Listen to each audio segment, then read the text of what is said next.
Nails poke my legs, fire burns my toes and fingernails, my insides hum like guitar strings just plucked.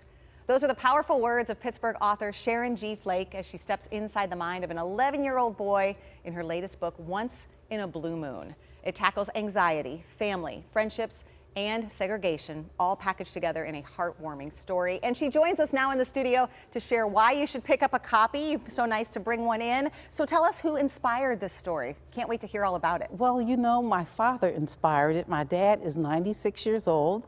And about 7 years ago, I asked him, what kind of career would you have had if you could do anything in the world? He was a worker with the Philadelphia Gas Company for 36 years, and he dug ditches and he laid pipes. And his answer to me was, I would have been an astronomer. And I was like, what?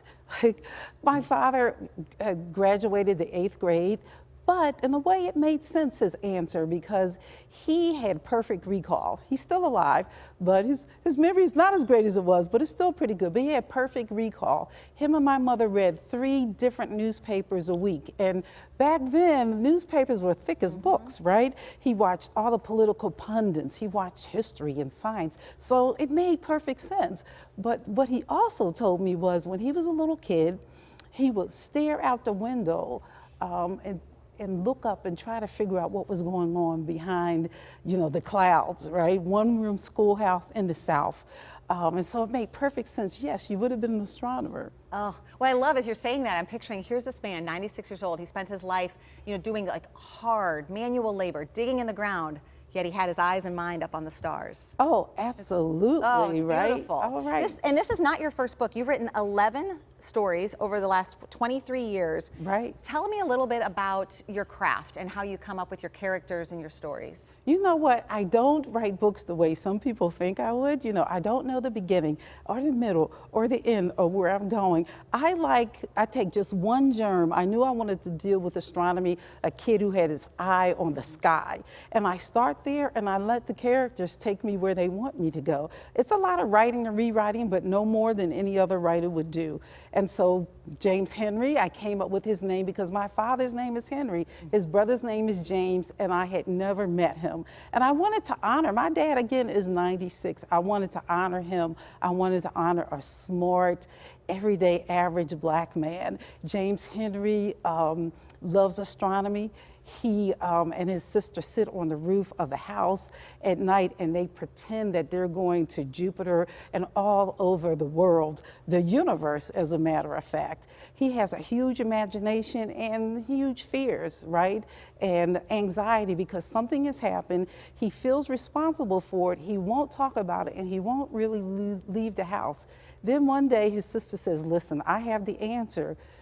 We can go back to the lighthouse where this problem happened under a blue moon because Gran says that magical things happen under a blue moon.